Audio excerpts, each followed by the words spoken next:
दर्शक बंधु आज आम गोटे एमती जगार अच्छु जार प्रसिद्धि आ से माँ जो स्तुति गान करा जाए तार एक स्वतंत्र परिचय अच्छी। आम आज जो पीठर अच्छु यह एक शक्ति पीठ महानदीर अवबाहिकार अवस्थित ये माँ मंदिर अति भव्य एवं सुंदर। पुराण कथावस्तु अनुजाई श्रावण मासरे माँ भट्टारिका मंदिर जलमग्न हुए, संपूर्ण मंदिर महानदी में लीन हो जाती। एठी आमे कहि रखिबा चाहूचु माँ भट्टारिका मंदिर सारा ओडिशा रे गोटे एमिति प्रसिद्धि लाभ करिछि जा फले दर्शक एवं श्रद्धालु सुओ छुटुछि। आज आमे मध्ये आपनको आम चैनल माध्यम रे माँकर किछि महात्म्य विषय कहबा चाहूचु। आशा रखुचु ए उपस्थापना माध्यम रे आपण माने निश्चित भावे माँकर आशीर्वाद दूर थिले मध्ये निश्चित भावे पाइबे। कैवर्त माने जेतेबेले महानदी भीतर को माछ धरिबा को जांती आ से कैवर्त माने माँ को पाखर से आशीर्वाद भिक्षा करती जे माछ धरी ये सर्वबृहत नदी सुरक्षित केमती निज घर को फेरिवे। माँ को पाखरे नतमस्तक हैला बेले से गोटे कहानी थाए निज पेट पाटना कथा आ निज परिवार कथा से कैवर्त मानकु घंट गोड़े रखिचंती माँ भट्टारिका। आज आपण मानकु आमे ये मंदिर मुख्य पूजकों सहित भेटैबाकू जाउचु एवं तांको पाखरु मध्ये ये माँ को महात्म्य विषय सुनिबा जे केमिति माँ भट्टारिका प्रसिद्धि लाभ होइतिला आ एठी चारि पाख आख पाखर गाँ लोक माने केमिति आशीर्वाद टिके पई एठी मुंड नुआ देश नना आपनको स्वागत करछि हम चैनल। श्यामा भट्टारिको देवी हतदत्य महाबलं महानद्या तरम तीरे सूर्य कोटि विराजितं रगता रगतक पाटला धीमणि भंग पद्मासना भाविनी बामे पंकज धारिणी वितनुते मां पातु विश्वेश्वरी। कटक जिलार बड़म्बर अधिष्ठात्री देवी माँ भट्टारिका ये पीठे होछि परशुराम के पीठ। परशुराम के पिता जमदग्नि को सहस्रार्जुन वध करथिले। परशुराम प्रतिज्ञाबद्ध करथिले पितार प्रतिशोध नेबा पई। परशुराम जाइथिले सहस्रार्जुन पाक युद्ध करिया पई किंतु हारि जाइथिले। से समय तांकु मातृहत्या दोष भी लागि थाए। परशुराम चारियाडे भ्रमण करछंती किंतु से परशु तांग हाथ रे लागि थाए। ए पर्वत ना होछि रत्नगिरी। एठी पाद देला परे से परशु खसी गला। परशुराम जानले एठी किछि अलौकिक शक्ति अछि। घोर तपस्या रत रहिले परशुराम माँ खुशी होई तांगु नवधारू पर दर्शन देथिले। ये होछंती नवदुर्गा। उग्राय नम उग्र प्रभाय नम चंडाय नम प्रचंडाय नम सकटाय नम विकटाय नम दुर्गाय नम महालक्ष्मी नम मध्यंत्र सुंदरी भट्टारिकाय नम। माँ खुशी होई परशुराम को सर धनु प्रदान करथिले।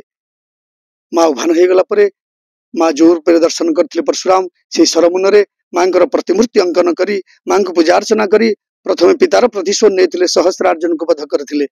तापरे से समय आमर डाहालिया रजा राणी आसी मांकर जो छोट मंदिर अच्छी भितर से मंदिर करथिले। किंतु गोटे कथा नना आपण पाखु जानिया पई चाहबो से प्रतिमूर्ति आज को रूप धारण करचंती एवं ताकू आ जो जगत सारा लोक देखुचंती तांको को रूप रे पूजा करचंती आ से आशीर्वाद सूचक जो कहानी थिला जे धनु आ तीर जाके आमे देखुतलु से पर्वत ऊपर मध्ये परशुराम कर विशालकाय मूर्ति मध्ये रहिछि। ये विषय टिके हम दर्शक मानक सूचना दियो।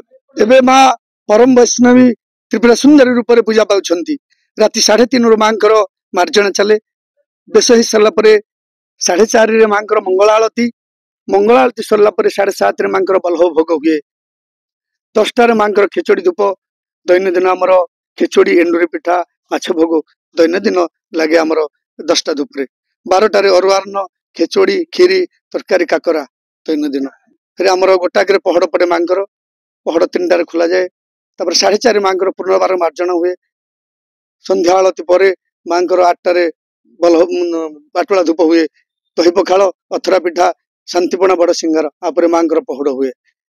गोटे कथा रे अछि मां को पाखरे नतमस्तक होती विशेष करी हम कैवर्त भाई माने जो माने के माछ धरिया पई ये महानदी भीतर को जाती बड़ विपदपूर्ण ये जिंस काहे ना महानदी रे तो जुआर आसे ये मंदिर पूरा बुड़ी जाए।